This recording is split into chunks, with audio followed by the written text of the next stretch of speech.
these kids that have never they've grown up with broken trust is when they are going hard at you, all they're trying to do is rip the Band-Aid off.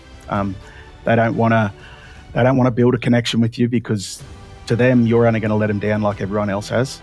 So that's why they're going hard at you is they want you to hate them straight away so they don't build a connection. They want to find an excuse not to like you, all that sort of stuff. And we've just got to keep showing up, keep being consistent, and it will turn.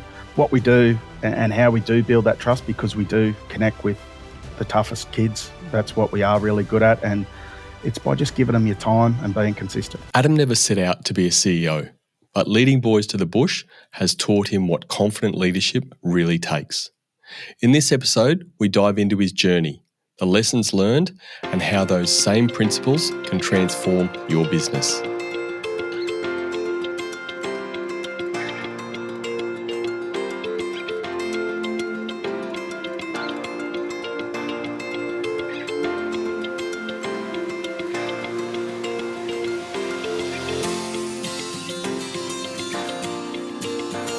Adam, welcome to Cultural Leadership. How are you, buddy? I'm well, Brendan. Thanks for having me on. What I'd love for you to share is what's that moment when you knew Boys to the Bush had to exist? For me personally, there is a clear standout moment, and it was early days. We started by running camps for kids, for any kids, and getting them out on farms and back to basics is what we used to do. It's what we still do. But for me, it's a story I've told I don't know how many times now, but we had a young fella come along on our second ever camp, and he was a real handful, young fella from out near Bathurst, and he's actually up on the wall behind me. He came on a second ever camp, kid from out of home care, no male role models, and a bit of a troublemaker, and he caused us no end of grief on that second camp. And we got through the camp and didn't kick him off, but we should have probably at least 1,000 times for, starting fights. And if he wasn't meant to be up a tree, or just doing silly things. But we got through it and thought, that might be the end of him. Hope he doesn't come back, kind of thing. And then close to the next holidays, I get a call from the caseworker, and she said, "Oh, can I book this young fella in again?" And I sort of thought, well, I know what the other guys would say, but, everyone deserves a second chance. So we got him back. And I thought, this is his chance. Anyway, same sort of deal. He was a nightmare. He was a little bit better. We probably should have only kicked him off about 900 times this camp. But again, got to the end of it and thought, he stamped his papers. He can't be coming back, sort of thing. And it was just not enjoyable, really. Like, we just roused on him the whole time for the two camps. And got close to the next holidays, same deal. Caseworker called, can I book him in? And I was just about to kind of, that's what I was thinking, that she was trying to book him in. And I took the call thinking I'm going to have to break the news to her that he's not coming back. And she said, look, the reason I'm calling is he's got a really aggressive form of cancer. He's been airlifted to Sydney. It doesn't look good for him.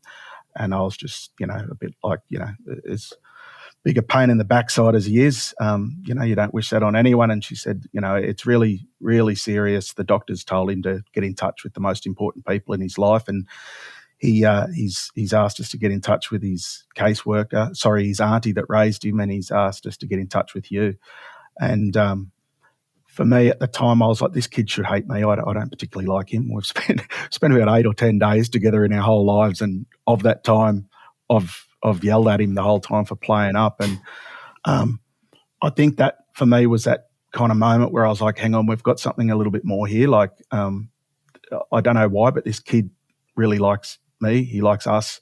And I think it was because we whilst we were rousing on him, we showed him we genuinely cared, and we wanted him to be safe, and we were consistent and all that sort of stuff with him. And so he, just that simple moment, I was dumbfounded as to why he would list us. And then you think about it, it's like, well, if he's listing us, the poor kid, what has he got? And we need to be doing more for kids like this, because he wasn't he wasn't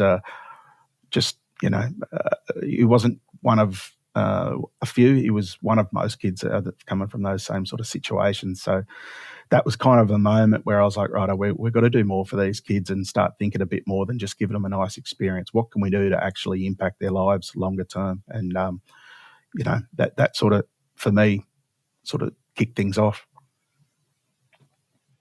Yeah, it's a great spark, mate. So from that spark, what has Boys to the Bush become today? Yeah, look, we still run our camps, but our camps are now probably 10% of our programs or time. What we do now and where our most impact is in our mentoring programs. So back in the day when we were running camps for a couple of years, it was just more so as a hobby for us. We enjoyed doing it. We were teachers and that's what we thought we'd keep doing. But today, we're over 100 employees across 11 communities in New South Wales and Victoria. We've been in front of close to 20,000 kids across all of our programs. There's different touch points with our programs where we're supporting larger groups, but our intensive programs is our mentoring. It's still our camps. But we're impacting much more than the kids. We're changing communities that we're working in. And that's, I guess, where the beauty in how we do things.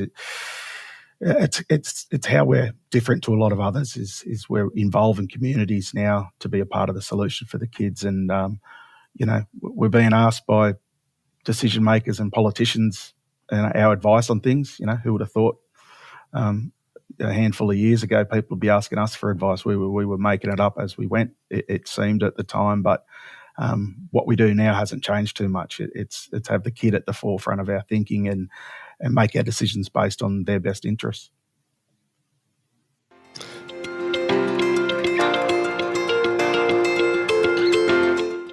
Mate, certainly come from humble beginnings, and now you're in charge of a very large organisation. There's lots of people relying on you and looking up to you and stuff like that. So what was that sort of moment? When did you first realise people were actually looking to you for leadership? With Boys to the Bush, it's probably been when we're faced with really challenging times that I've realised people are actually looking for leadership. And we've had some really tough times. We've had kids die fleeing domestic and family violence. We've had kids murdered. And it's when, COVID's probably another one. When the challenge of COVID, we were only just setting up and there was people just saying, right, it's too hard, let's pack up. And I think that's where I understood how I reacted to those situations was going to help dictate how others felt and how others reacted. And we're all about, with the kids, modelling how we want other people to behave. So that's when I think probably for the first time in my life that, I actually have to think about how I lead at the moment. I'd never really thought about it in the past, and it's something I'm well aware of now, and I think it's something that all of our team and our volunteers understand now that there's we've got a real responsibility to think about how we lead, because it is we are having a big impact on other people around us. But yeah, it's probably those challenging times. Right now, there's financial pressures with changes to NDIS and uncertainty around bits and pieces, but if we try and run and hide and pretend everything's okay, and it's going to set us up for failure, I feel. So I think it's just taking them on head on, sharing that, yep, there's challenges, but we'll get round it. But that's how I kind of lead at the moment. Yeah, mate, and it was really interesting because it was only yesterday afternoon or last night or late yesterday afternoon, you sent me a text and, saying that, look, I've been through some stuff and geez, I feel a bit inadequate, or I can't remember the exact word you used, but, had these various guests on the show, and I just thought, there's a level of humility there, but it's also sort of bordering on the side of where we talk about humility. It's not about not being confident in what you're doing. and underselling yourself. So I think you're sitting on that side of humility where you're underselling yourself because you're achieving so much. You've achieved so much, and a story that you told me off air around the how this sort of started, I suppose, and then the boy coming in. But so now with all this journey and all these ups and downs and 100 staff and countless kids, unbelievable involvement and being integrated into communities, what does actually leadership look like for you today now? What's your definition of leadership, or what does it look like? Well, I think just to go back a little bit, like sending you the message around it, I think I've listened to some of your podcasts, and I listen to lots of podcasts. I love it, and I love trying to learn. But I know who I am and who I'm not and that sort of thing. So I'm certainly not going to be your most articulate or educated person coming on here. I'm not proclaiming to be a great leader or anything, but if there might be some things I do that resonate with some people, I'm happy to share that. But it is kind of embarrassing. It's not, I don't see myself as an expert, but understand, that I am a leader, as most of us are.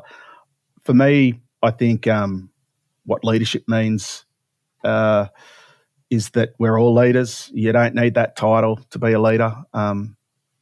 You don't need to be a CEO. I was leading before I was a CEO of Boys to the Bush, and I think leadership takes courage to act on stuff.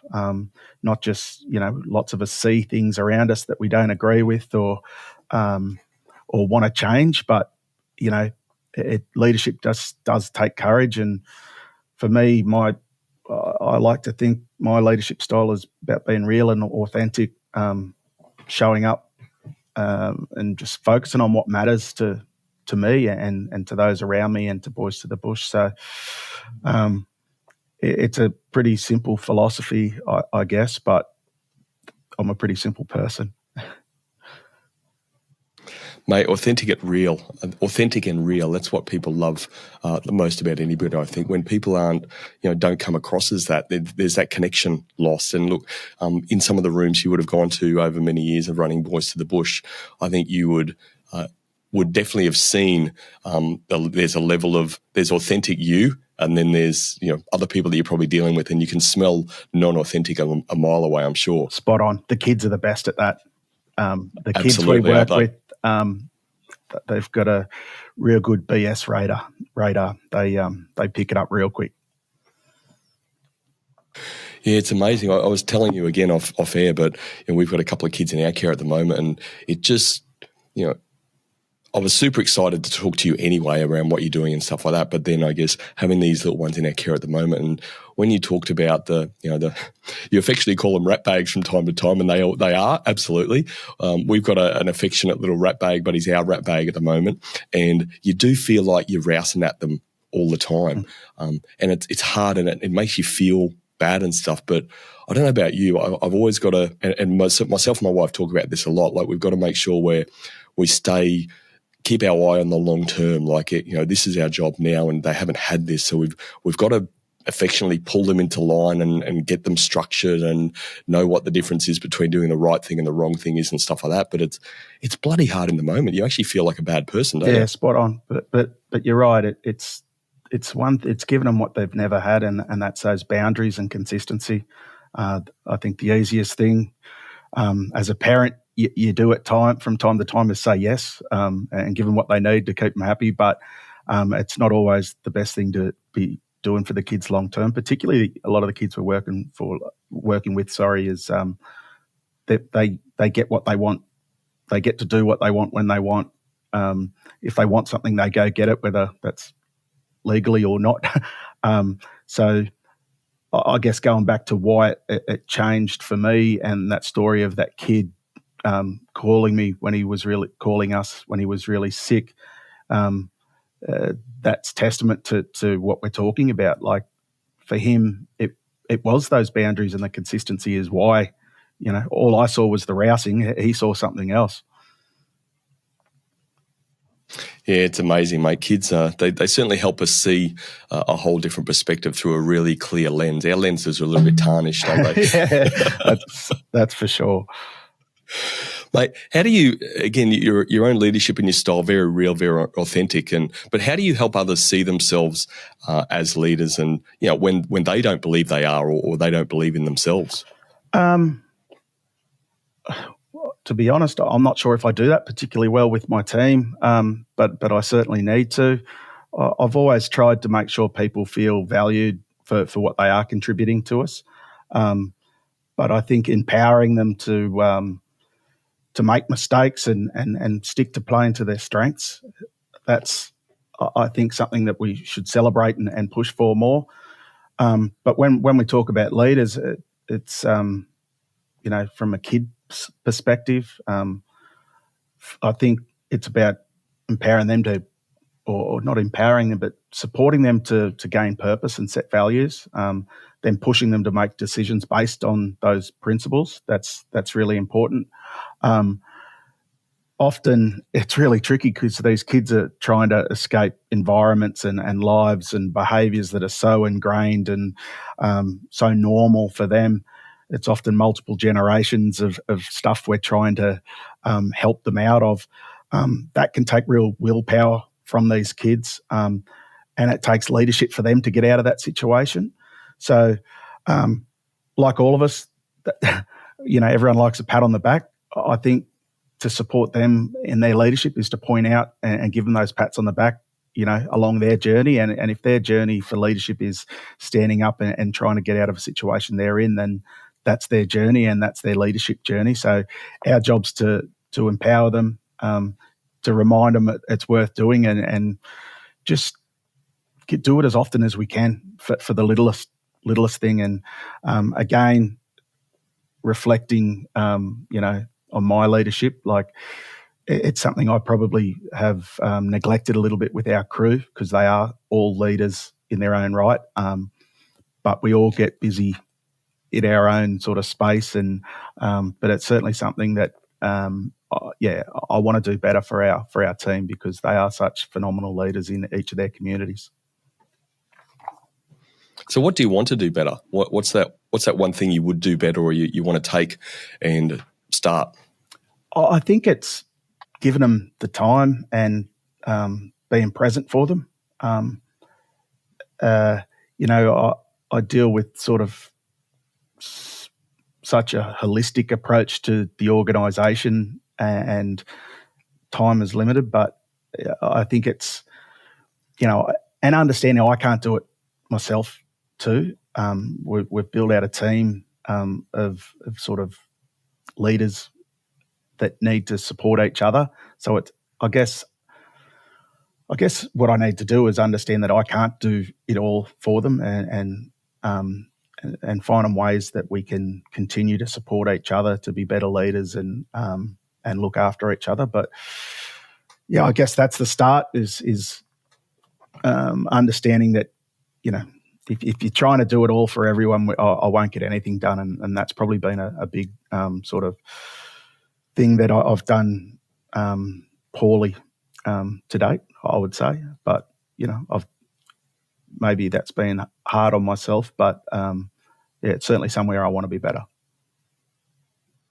Well, I guess the best thing about it is your awareness to it, and being one of the co-founders, and so being there from before day one, and then the organisation's grown into this 100-person organisation, like we said, touching so many communities and lives.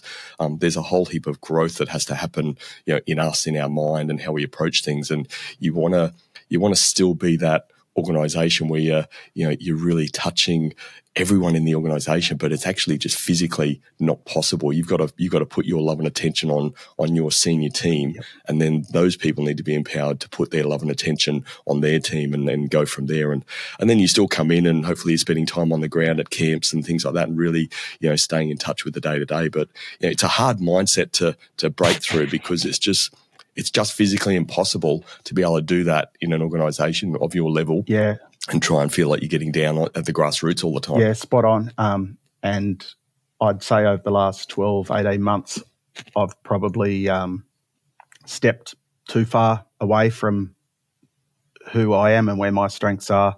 But again, I'm aware of that and learning from it. This is my first crack at been involved in a charity, a business, an organisation, whatever you like.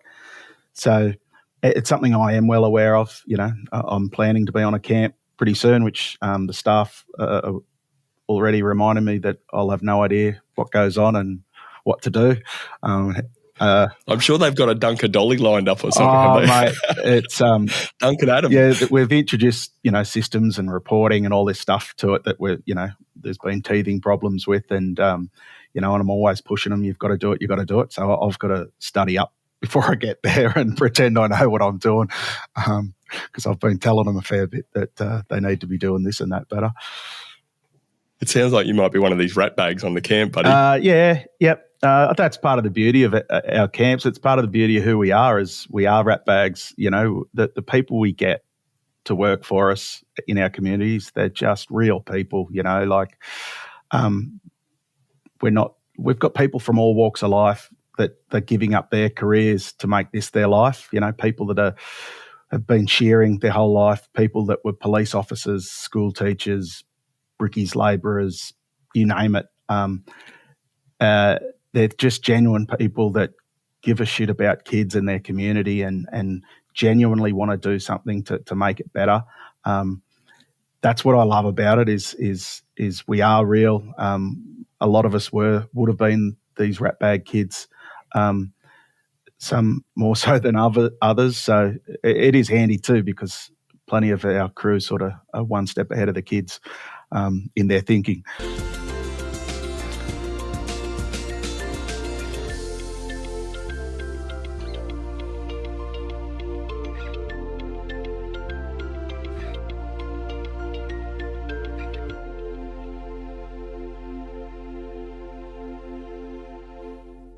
Guess they have to be.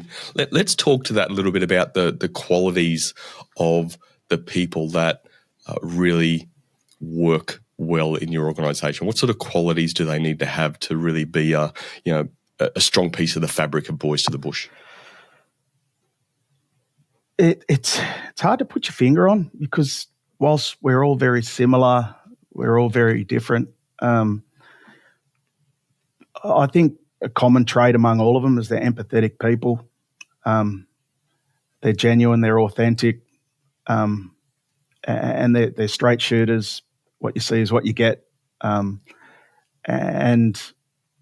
they're willing to sacrifice their own time for the kids and for the community. So it is hard. Like, there's not people often ask, when they're looking at, inquiring about employment and stuff with us, is, what training and what degrees do you need to get a job with you guys working with the kids? And there isn't a degree, there isn't any training. We always say that the training's your journey to date. It's the mentors you had as kids, typically family, parents. It's having those real examples to fall back on when you're dealing with kids. So it is a tricky one, because everyone just brings different qualities to the job, and it makes them brilliant at the job. And all the kids are different, so we're now able, because we've got people from all walks and all backgrounds, we're able to match the kids up much better. You can't get along with every kid, and you can't connect with every kid, or some kids are much harder to connect with unless you have something in common. So that's where, now that we have a bit more, there's more of us to choose from, it's easy to match the kids and start making impact much sooner. It sounds like it's one of those situations where you need the degree of life. Yeah. Mate, just real life, real situations. Yeah, it's spot on. You do. You just need to understand that you need to be flexible is probably a really important one. And the other one is you've got to have a bloody thick skin, because you're going to be called everything and challenged on everything, particularly early days with the kids. They'll go their hardest at you. So if you're a bit, if you can't handle that sort of stuff, it's certainly not the place to be in. Working face to face with the kids, there's probably a spot there for you to support in other ways. But certainly when you're working face-to-face with a lot of these kids, if you haven't got a thick skin, you're not going to last long.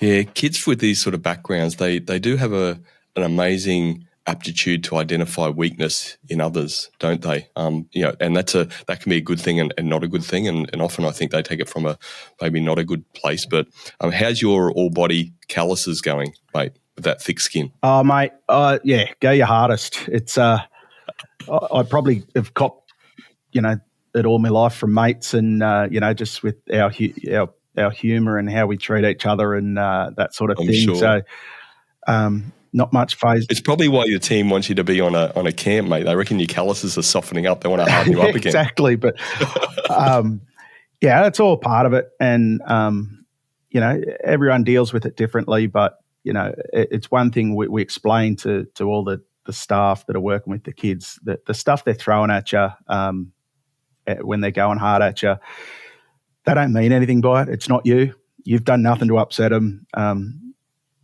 and there's a reason behind it, and you're not that reason. We just got to keep showing up, and it changes, it turns. It's a good lead into talking about trust, mate, because all of these kids generally have come from situations where there is just no trust. They're in a very unsafe environment. So how do you build trust with boys like that? I've grown up in those sort of environments. Where do you even start? As I just said, you just keep showing up. You need to work hard at it. You've got to earn it. It doesn't come easy, but puts like what we do and how we do build that trust, because we do connect with the toughest kids. That's what we are really good at, and it's by just giving them your time and being consistent. They're two things that they've probably never had: is someone's genuine time and consistent, consistency in messaging, in boundaries, sticking to the rules that we set with the kids. What you've got to understand is these kids that have never they've grown up with broken trust is when they are going hard at you, all they're trying to do is rip the Band-Aid off. They don't want to build a connection with you, because to them you're only going to let them down like everyone else has. So that's why they're going hard at you is they want you to hate them straight away, so they don't build a connection. They want to find an excuse not to like you, all that sort of stuff. And we've just got to keep showing up, keep being consistent, and it will turn. And that's why we need to employ people to do this for the kids. Relying on volunteers means, because they're volunteers, other things become a priority and pop up. And but for these kids that are relying on it and have never had it, they'll just because your kid's sick and you've had to stay home and cancel your session with the kid, or to them that's massive. So that's really important, is that consistency. Keep showing up, and then I think once we connect with the kids, it's introducing them to more people that can replicate that. Giving them consistency, more people from their community to model those behaviours. That's for some kids in our programs.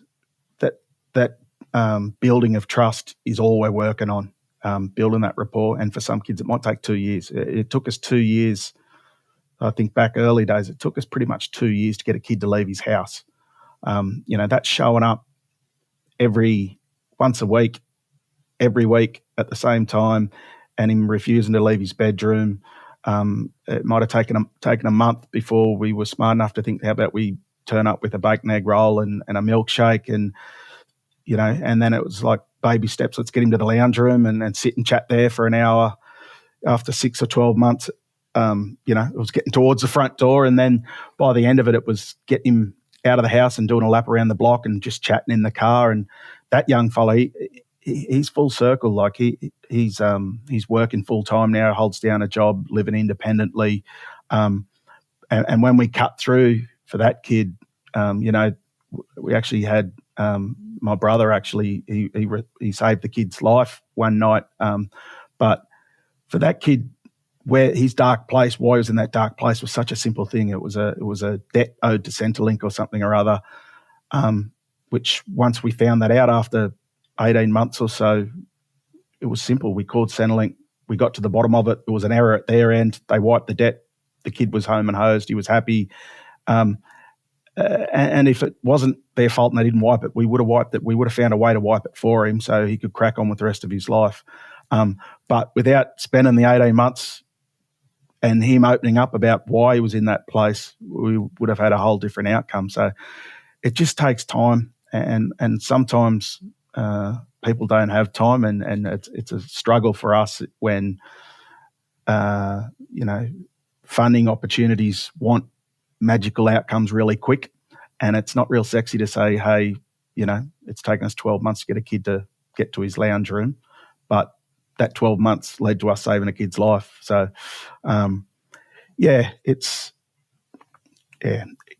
trust is everything with us and the kids, and we understand the importance of it and value it, and we don't let the kids down. It's that's the magic.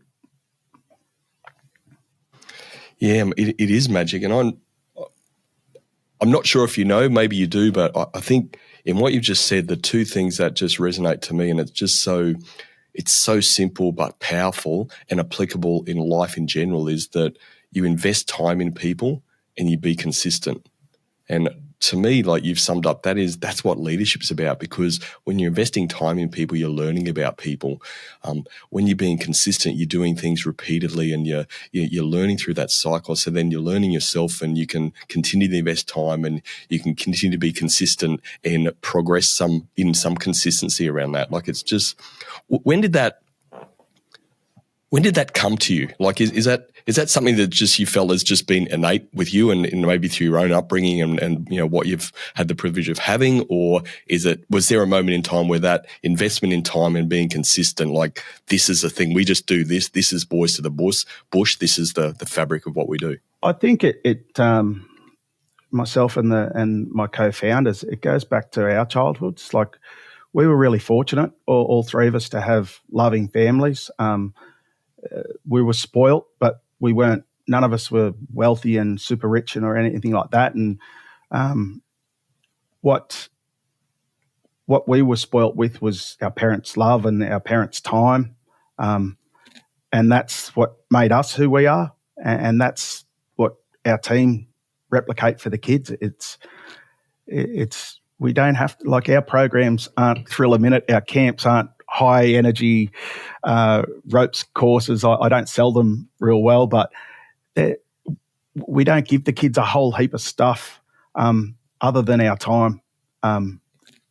That's what they want. That's what all kids want. That's what all of us want, is to have people's time and to be present. And in such a busy world, it's becoming a lot more foreign to everyone. I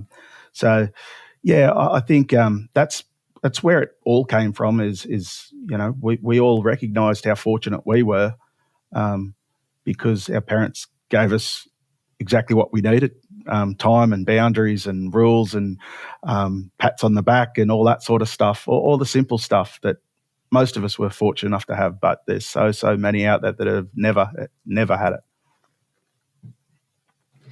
Yeah, mate. Again, so much resonates that I'm just thinking in my head, through the fostering side, we've had bubs, newborns taken from the hospital that we've they've come into our lives in, and then little ones, toddlers and 4 or 5 year olds, that sort of stuff. And there's a fundamental difference. Like, when a parent, when there's a visit or supervise, that when they're a bub, they are just like, there's nothing you can really buy the bub, right? There's nothing for them to be impressed by. So, mum or dad or both are spending time with bub. They're just holding bub and building some sort of connection, which is really sweet and powerful. But then as the kids are a little bit older, and the ones we've got now, visit always means there's some sort of food and, some sort of toy. And again, not knocking that, but like you said, the kids just want to spend time. And actually what we've seen happen in this current situation is that it's still about spending time, but certainly the older one talks more about what he's going to get from mummy when he gets there, as opposed to the quality time they're spending. So you just, like, it's framing it up in a child that you're bringing materialistic value to their world rather than investing time in people. Can you, like, have you got an example of where that sort of spoken to you so loudly, or would you just speak to that comment? Yeah, look, one experience that comes to mind, again, early days, and it's the young fella I spoke about at the very beginning who was that rat bag, and he got crook with cancer. And so he was 9 months in hospital in Sydney, going through his cancer treatment, and outside of his auntie, no visitors. So we arrange times where we go and visit and stuff like that, and organise footballers to go see him and all that sort of thing that we could do. But on one occasion, I was in Sydney. I'd arranged a trip to Sydney, and I'd arranged to get his cousin, his best mate, who was also rat-bagged through our programs, and he's another story in himself. But I organised for him to get to Sydney, meet me in Sydney, and I'd planned this magical day. We got him out of hospital, and so I had the day planned. We were jumping on the ferry. We were going to Luna Park. We were going to Manly Beach. I had a budget set aside where we were going to go to any fancy restaurant they wanted, movies, all the whatever they wanted, the thrills and spills and jet boats and all this stuff. I had it all planned like to a T.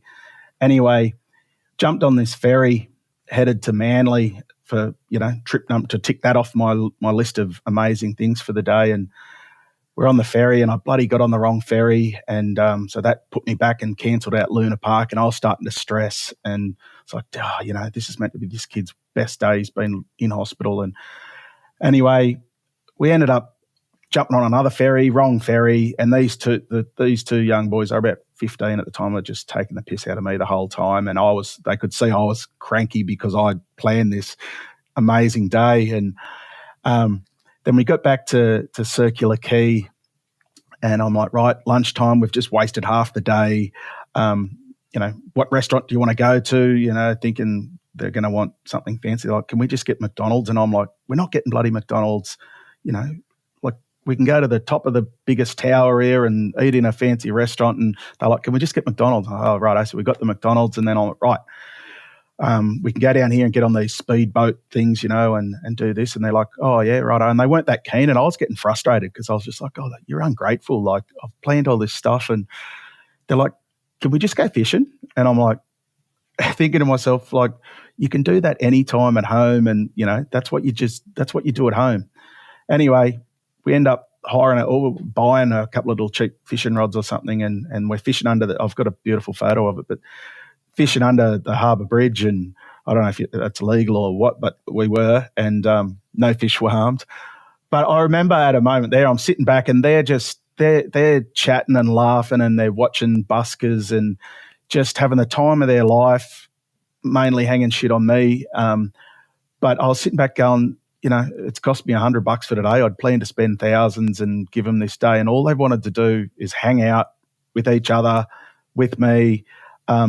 I didn't have to, and in hindsight, the time wasn't wasted. You couldn't have scripted it better, me getting on the wrong boats and wrong bloody buses and stuff during the day. It just bought us more time. So that's kind of how our camps and our mentoring, thankfully we're not as hopeless as I am at organising things, but it's all about setting up opportunities to spend time together. So we do so many trips with the kids, places, and it's about the trip in the car, out to the farm, and the chats we have. And then everyone thinks all we do is go fishing. We do lots of fishing with the kids, but it's not about catching fish, because we don't catch too many, to be honest. It's about sitting on the banks of the river with someone, often not talking, but being present with them. And I think that's the stuff that is so hard to find these days, but it's what everyone's craving.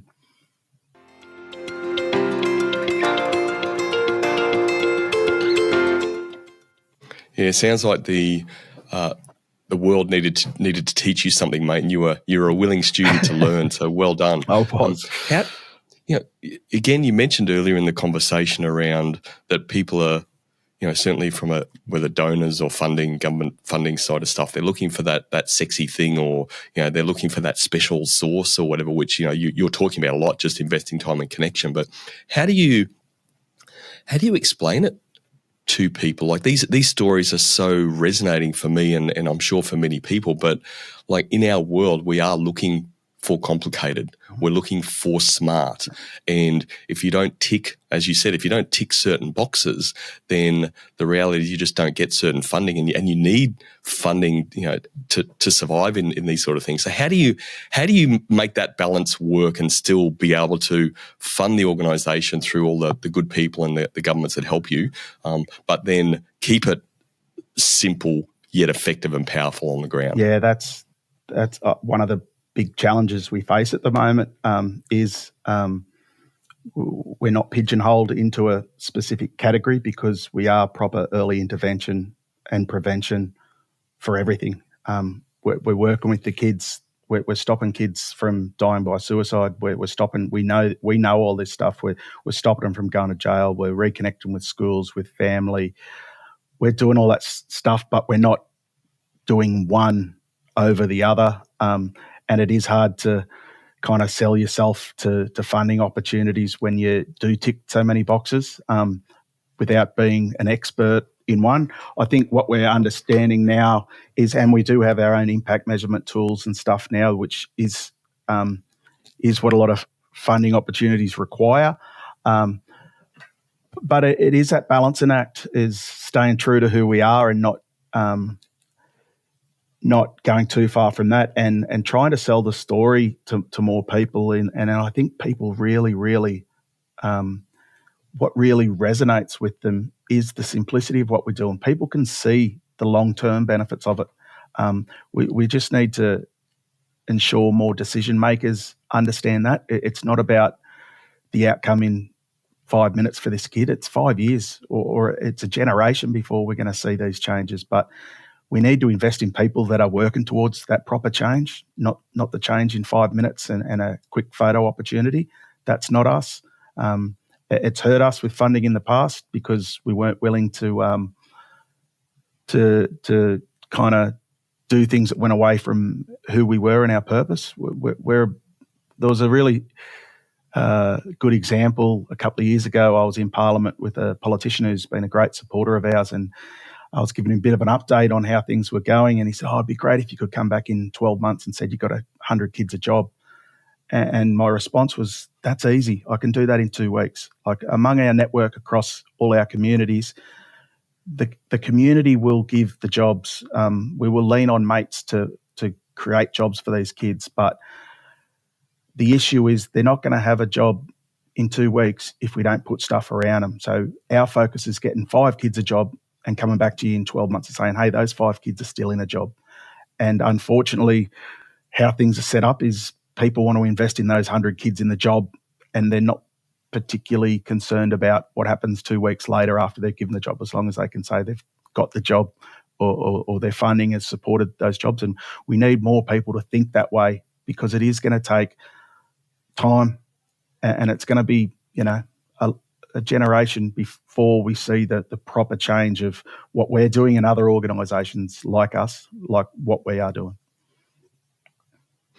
Yeah, thanks for sharing, mate. It is unfortunate, isn't it? There's a lot of short-sightedness in this sort of stuff, and from a political perspective, they're after those quick numbers, quick wins, so it looks good on the next news headline and stuff like that. But yeah, good long-term change takes some time, and that isn't it in the Indigenous communities, which again I know you're working a lot in? Isn't that 7th generation rule where you've got to start to make decisions and think about 7 generations ahead? That's real long-term thinking. Yeah, spot on. And it is really hard. Like it's hard for us to think that far ahead, but you've got to, like, if you want to make change, you've got to think ahead and not about what's impacting you or them right now. It's how it's going to impact them in the future. And that's one thing I'm really proud of. Our board have always thought that way. Our executive team think that way. Our staff think that way. Our communities are thinking that way. Whilst we're only in 11 communities, but communities are starting to understand the role they play, and it's not about a short-term win. There's a real appetite in communities for that. They want to look after their own. They want to invest in the kids now, and that's kind of what we've been able to help achieve. Speaking community, mate, and such an integral part of what you're doing, what does, from your perspective and Boys to the Bush perspective, what does community-led actually mean? For us, it's empowering the community to be a part of the solution. So the first step in that, most communities don't quite understand what's going on in their backyard, particularly with the kids we're working with. I didn't understand these kids lived, were out there.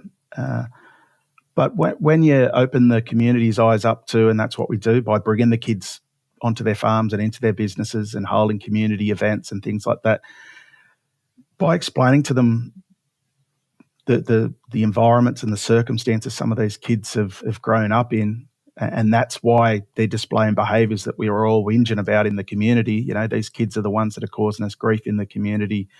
By explaining to them it's not their fault, it's just the byproduct of what they've been born into, people start to think with a more empathetic lens.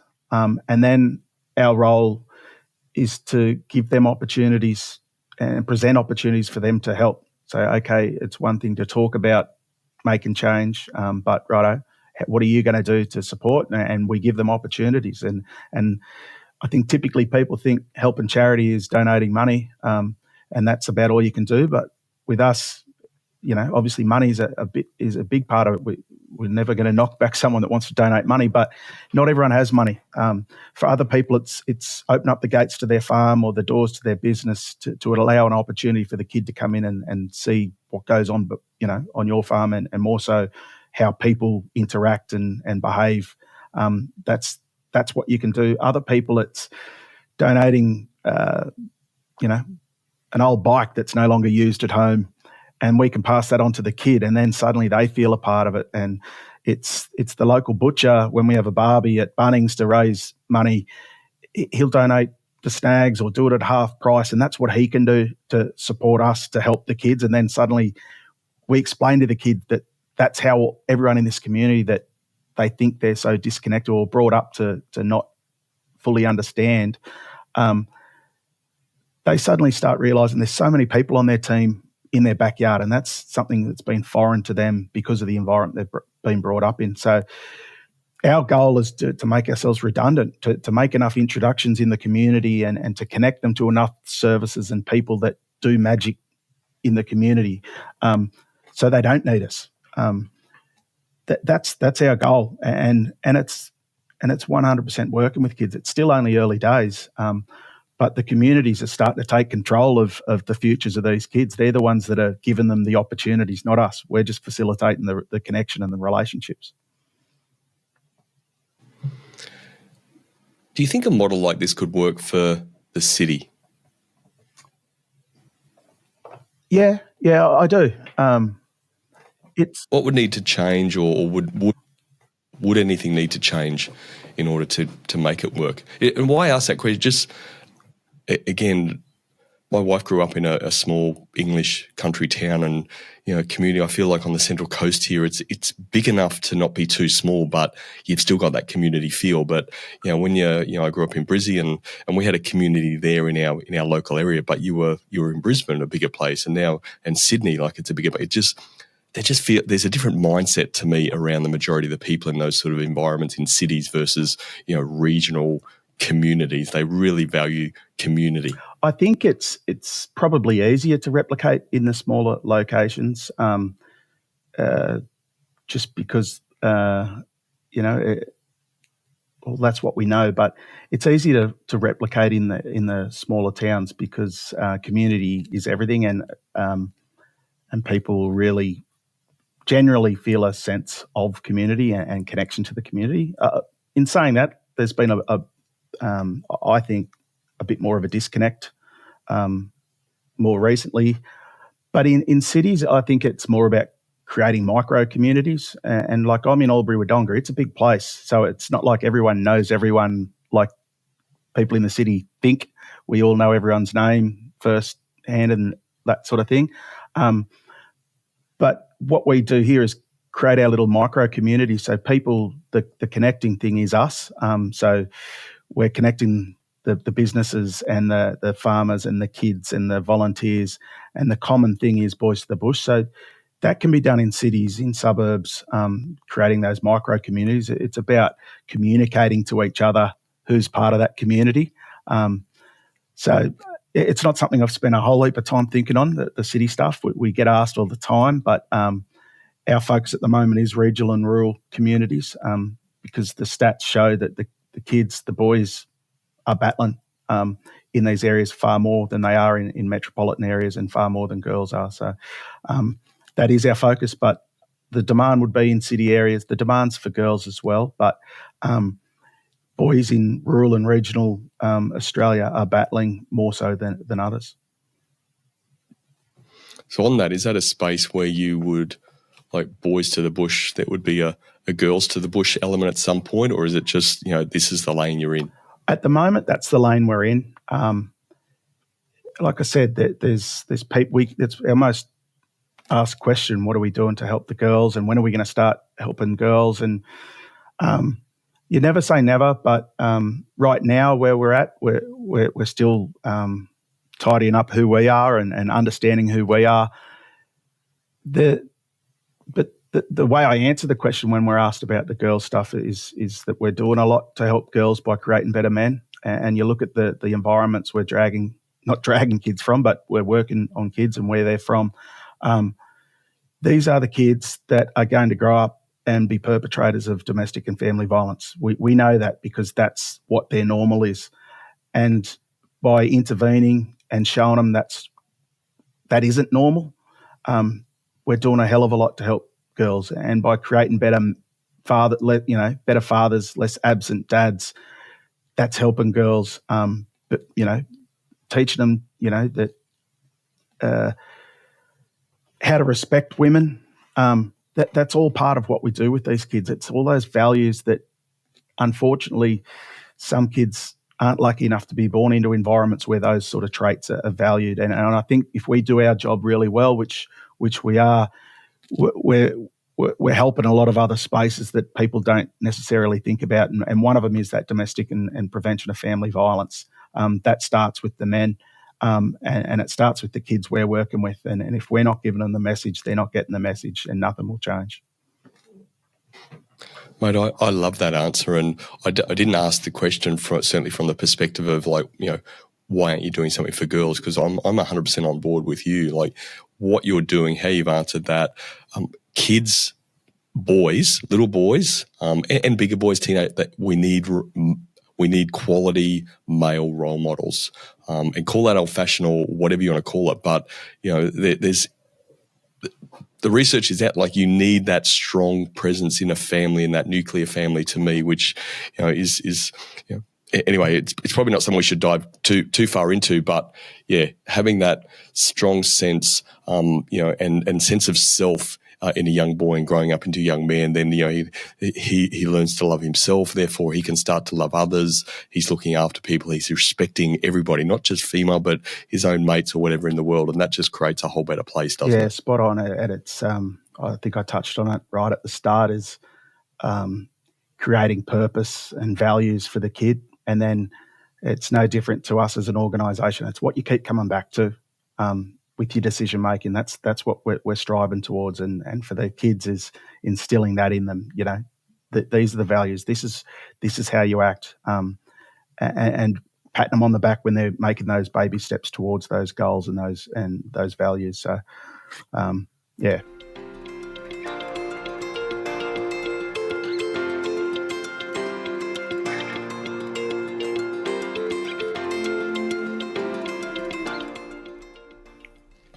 Mate, I want to just sort of touch on yourself and your team, actually. So you've affectionately called them rat bags. So let's go with that. So you're spending a lot of time with, affectionately rat bags from time to time, camps and all those sort of stuff. So what is, I know what it's like from a caring perspective.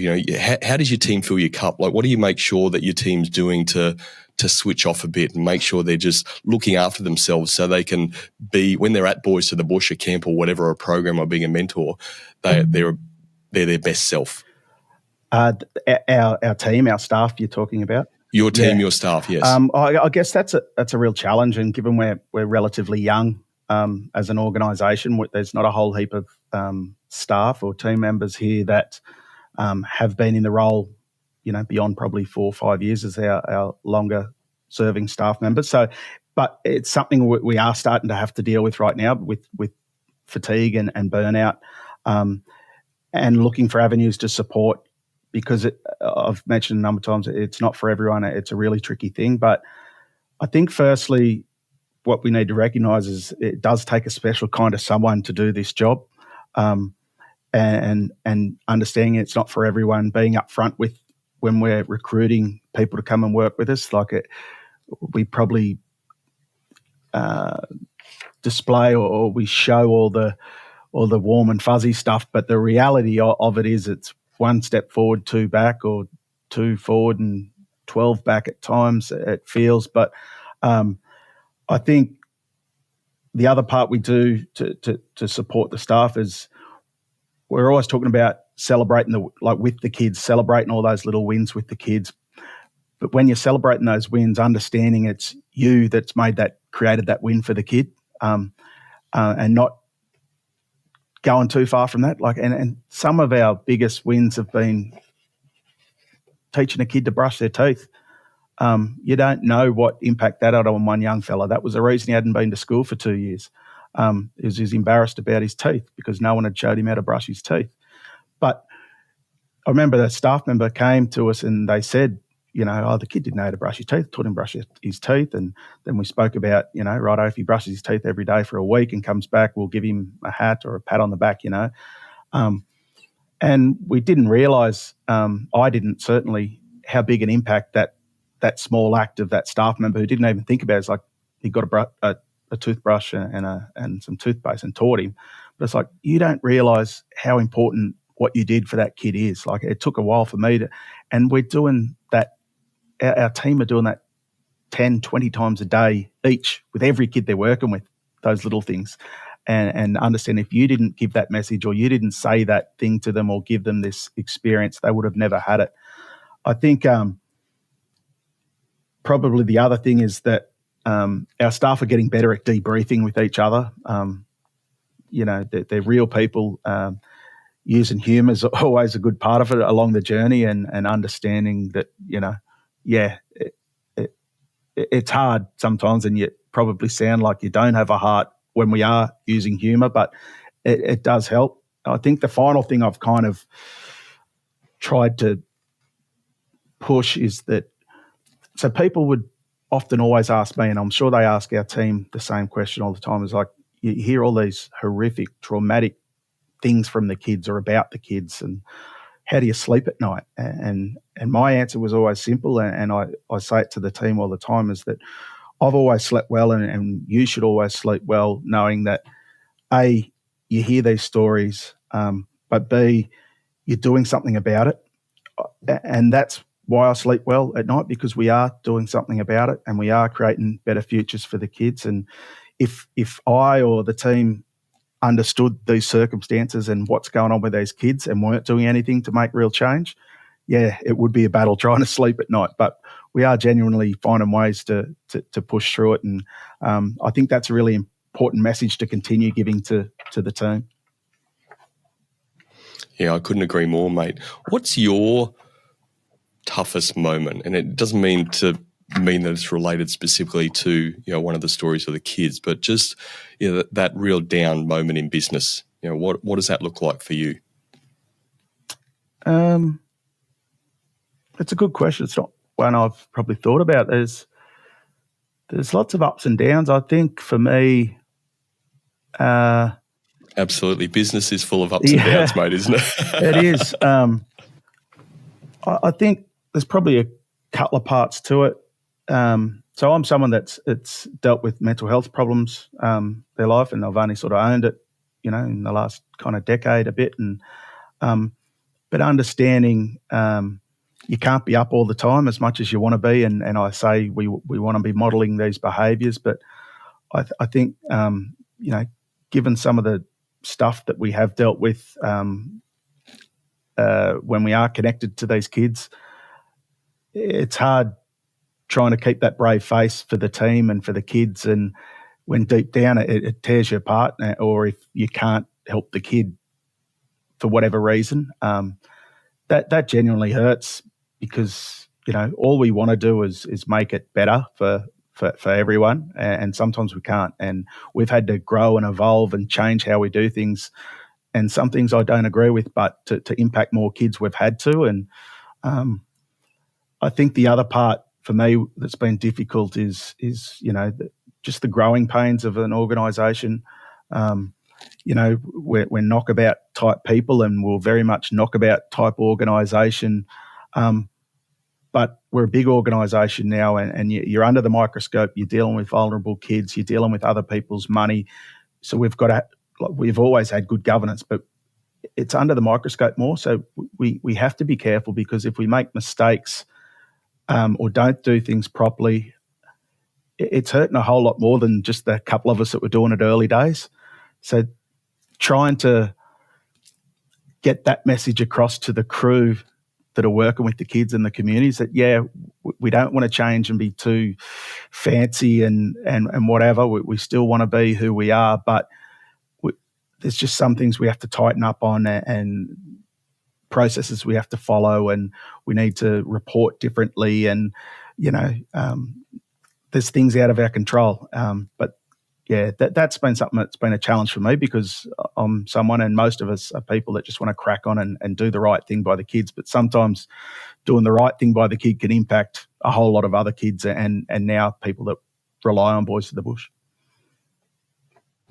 Yeah, absolutely. And unfortunately, it feels like sometimes in society nowadays where there's always, if you just get that one thing wrong, there's always someone out there to pinpoint that and to escalate it to people and stuff like that, rather than the 300,000 other great things that you're doing as an organisation and lives you're impacting. Yeah, exactly. And that's probably worth mentioning is, for me personally, I'm not in front of the kids.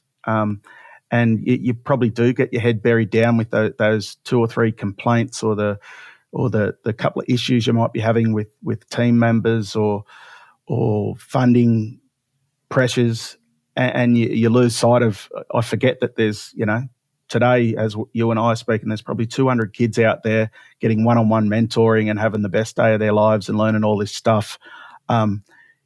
You can lose sight of that. It's my favourite part of it is when you do get out there, and only yesterday we were doing some filming stuff, and I was out on a farm and the kids were there and they were just wrestling and getting muddy, and they're just the shot in the arm you need, to remind you, this is why, I've had my head buried in a spreadsheet for a week and stuff like that. That makes it worth it.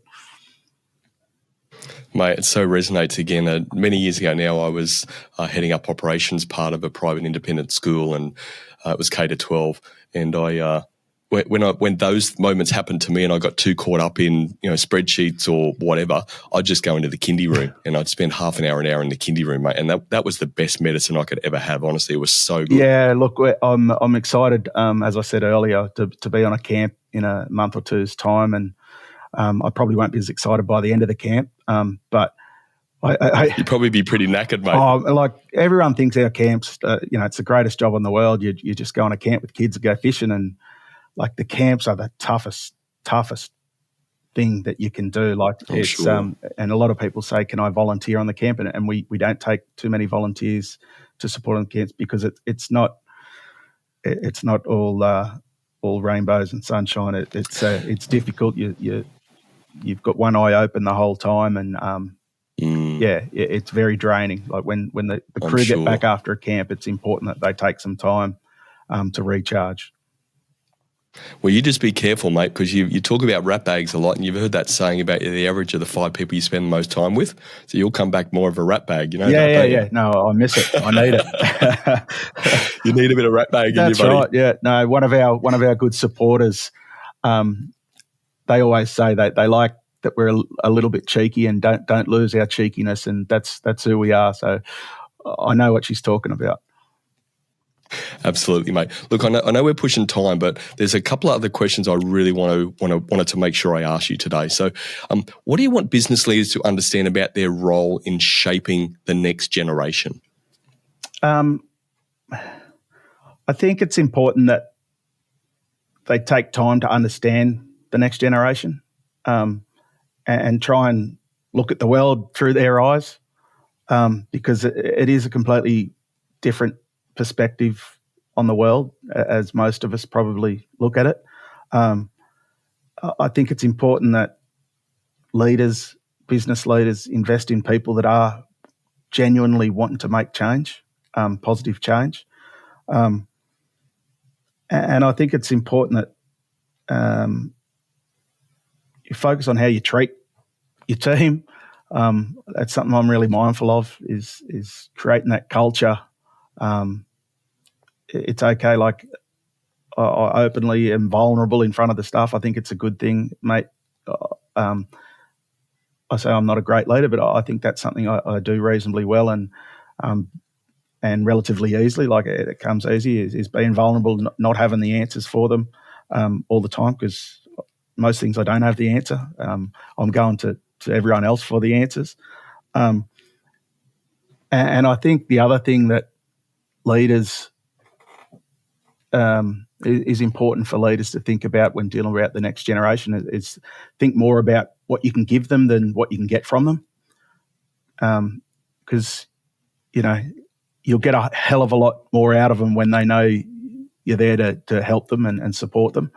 That'll be a byproduct if you invest in them. I don't know if any of that made any sense, mate, but that's my take on it. Mate, it makes perfect. Look, it goes back to what you mentioned earlier, and we boil it down to invest time in them and be consistent, sort of showing up and learning and understanding from their lens. So to me, very, very well said, mate. What's been your greatest lesson in your leadership journey since starting Boys to the Bush to now? Yeah, right. I think it's been so understanding what the problem is that you're trying to solve, or your purpose, and just staying true to that. And so building something that's solving a problem. And because if you're starting with that clear purpose and you commit to solving it, and you commit consistently and authentically, the growth then just becomes kind of organic to the organisation. So it's something that was told to me by a board member, and we've always had brilliant people on our board who are mentors. I'm really fortunate. I lean on them all the time. But that was something that was said to me, is that, by getting your purpose and understanding why we're here right, everything else takes care of itself if you keep reverting back to that. Is why are we doing this? Why are we having these decisions? Why are we spending time on this? And by focusing on solving a problem, committing to it, then, the growth that needs to happen will happen. Mate, I'm telling you, it's music to my ears. I'm sure if you asked many of my clients, it's probably the most asked question I ask them is, what is the problem that you are trying to solve? Yeah. Because it just brings back everything to this, whether it's that higher purpose or whether it's an operational type problem in the business. Just what is the problem? And then when you understand that, you can start to work on what solutions might look like. Yeah, exactly. And it is so bloody simple. Like, we just overcomplicate everything, I feel like, at times. But when you simplify it, you get the answers you need. You take the actions you need to take. It's been great advice. It's been sort of drummed in over the years to me. So I've been really fortunate with that, getting that good advice. Because again, it's our first crack at doing this, and I think it's probably another part of lessons learned. Is the other thing is probably early days. I saw everyone I spoke to, or everyone that gave me advice, as knowing more than me, and every bit of advice I got, I thought I had to implement or act like, or every podcast I listened to or training course I did, I had to then be that person and be a leader like them and run a business like them. And for so long, it's bloody confusing trying to be all these other things. So I think what I learned is you listen to it all, but grab the bits that you believe in and trust your gut. the last 12, 18 months, I don't think I've trusted my gut as well as I should have. And it's something that's been reminded to me more recently, is like, get back to what's got us here and trust in your gut. You know, we don't need to be like other people. We don't need to set this up. We need to set it up the best for Boys to the Bush. So that's what we're focused on. Mate, very well said. So if you could share one grow your business lesson with SME business owners, what would it be, buddy? I guess it's the same sort of thing, is just focus your time on what you're trying to solve. Why are you there? What's the problem? For us, we haven't grown because we've got the flashiest, most scientifically proven and researched programs in the world. We grew because we showed up, we solved real problems, we earned trust, we took time, and we've done it, you know, one boy, one family, one community at a time. And it'll take us where it needs to take us. So we know our model's scalable, and, you know, we might end up all over Australia, and if we do, that's great. But that's not the be all and end all. Like, we'll end up where we deserve to end up. And the reason we're thinking about going to more and more communities is because it'd be selfish of us not to try. You know, like, if we didn't go from 1 to 2, then that second community would have missed out. And now we're at 11. Well, why not do things and set this up so we can implement more change in more communities? So I think it's just being true to yourself and not trying to be everything to everyone. Absolutely, mate. And best of all, you're real, you're authentic, and as you keep saying, you're solving real problems, mate. So well done on what you're doing. Keep doing. Well done to your team as well. Keep impacting more lives and more communities. Thanks for being a fantastic guest on Cultural Leadership, buddy. Thanks, Brendan. Cheers, mate. These are my 3 key takeaways from my conversation with Adam. My first key takeaway: confident leaders create clarity before they demand performance. They know unclear expectations kill results faster than lack of skill. So they set the vision, define success in measurable terms, and make sure every team member knows their role in achieving it. This isn't micromanaging, it's removing the fog so people can move with confidence and speed. My second key takeaway: confident leaders manage micromanagement with capability building. They don't just check work, they coach. They look for skill gaps, provide targeted feedback, and give opportunities to grow. The result? A team that takes ownership, solves problems on their own, and frees the leader to focus on bigger priorities. My third key takeaway: confident leaders model the behaviour they expect. They don't just talk about accountability, they live it. They show up prepared, follow through on commitments, and own their mistakes. That example gives the team permission to do the same, which strengthens trust and lifts performance across the board. You can let me know your key takeaway on YouTube or at theculturalleadership.com. Thanks for joining me, and remember, the best outcome is on the other side of a genuine conversation.